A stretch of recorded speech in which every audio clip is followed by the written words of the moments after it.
Hey guys, happy Sunday and welcome back to Speaking360. What are we going to be talking about today then? Well, we're going to be talking about how you can take shortcuts with effective communication, and specifically how you can use public domain stories to avoid information overload for your audience.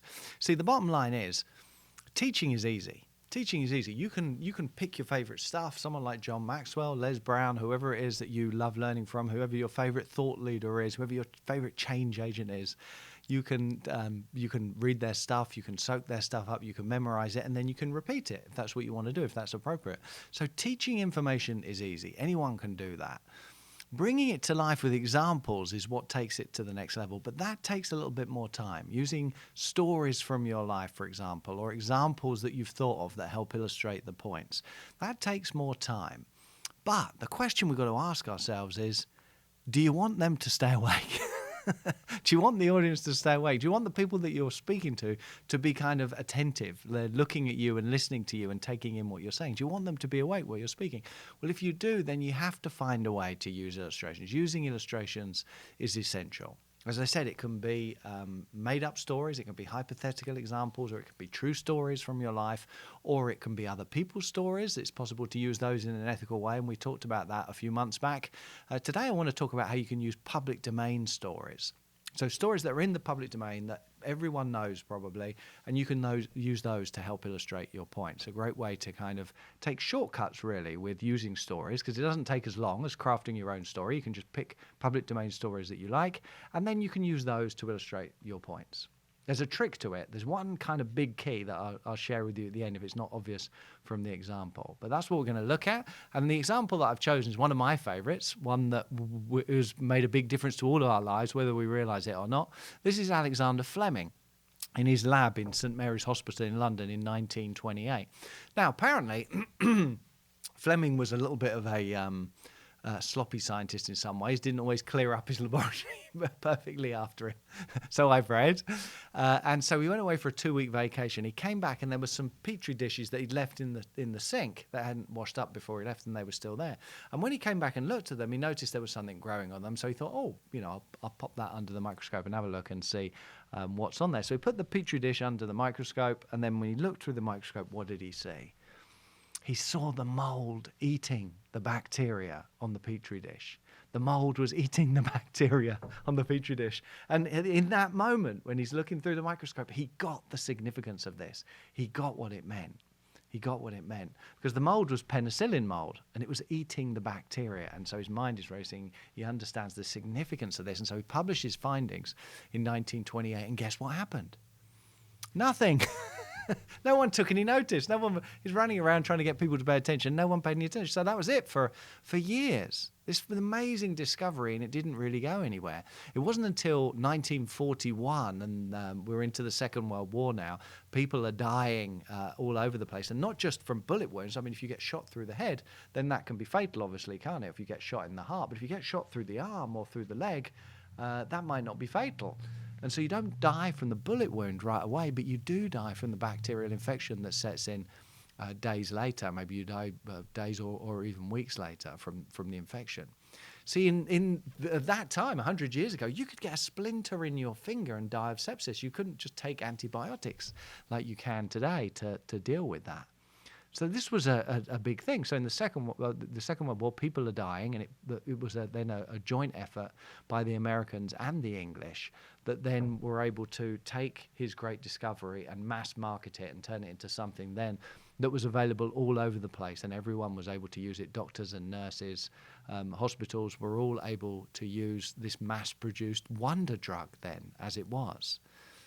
And it saved thousands and thousands of lives at the end of the Second World War, and probably has saved many of us, my life and your life and many others as well. If we didn't have antibiotics, we didn't have access to penicillin and all of those, or everything that it led to, then many of us wouldn't have made it, wouldn't have survived. So it's a fantastic discovery. Now, there's something special about this story, though. Fleming wouldn't patent his discovery. He wouldn't patent it for his own advantage, for what he could get from it. He said, I did not invent penicillin. I didn't invent penicillin. Nature did that. I only discovered it by accident. So he didn't want to profit from it. He wanted it to be a cheaply, freely available drug, available to everyone all over the world. He wanted to make a difference in the world. And so in 1928, he made this discovery. Nothing really happened until 1941, as I said, through this joint effort of the British and American teams working together so that it could be mass-produced. And then in 1945, he got the Nobel Peace Prize. But again, interestingly, he didn't get the Nobel Peace Prize on his own. Even though he discovered it, there was 3 people that were named because of what it actually takes to turn it into something that can benefit mankind, humankind, peoplekind like that. Isn't that interesting?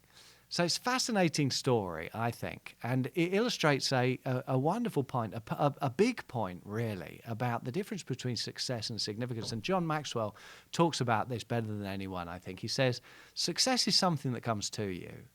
Success is something that comes to you, but significance is something that comes through you.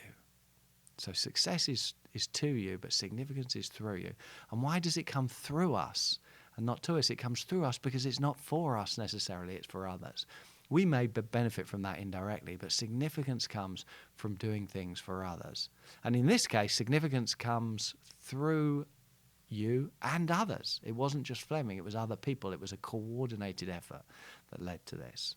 I love this. Great quote. Lovely. This was one of my favourite pictures from training last week, by the way.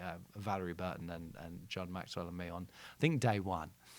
So significance is something much more significant than success. And I think the question maybe that kind of brings us into sharp focus is, what is a life well lived?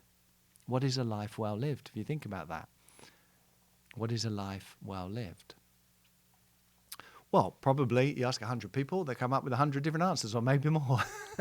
But I like thinking about it from this perspective.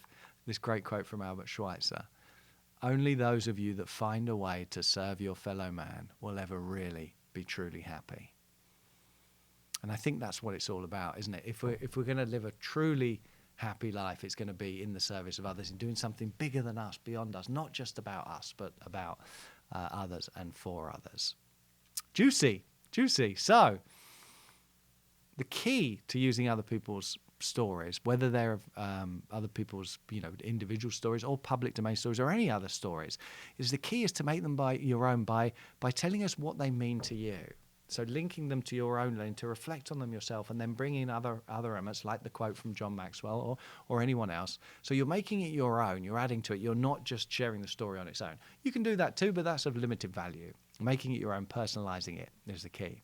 That's it for this week. Thanks for being a part of Speaking360. We'd love it if you like the videos. If you're watching on YouTube, put a comment up, let us know what you'd like to see. If you haven't subscribed to the channel, we'd love you to do that as well. Click the bell so you get notification of future videos. And if you want to just share the email link so that someone you know, or maybe you're not on the list, wants to sign up so you get an email every Sunday with the video, then just simply go to Speaking360.com. That's it for this week. As I said, thanks for being a part of Speaking360. We appreciate you more than you know, and we'll see you next week if I don't see you before. Thanks, guys. Lots of love. Bye-bye. God bless.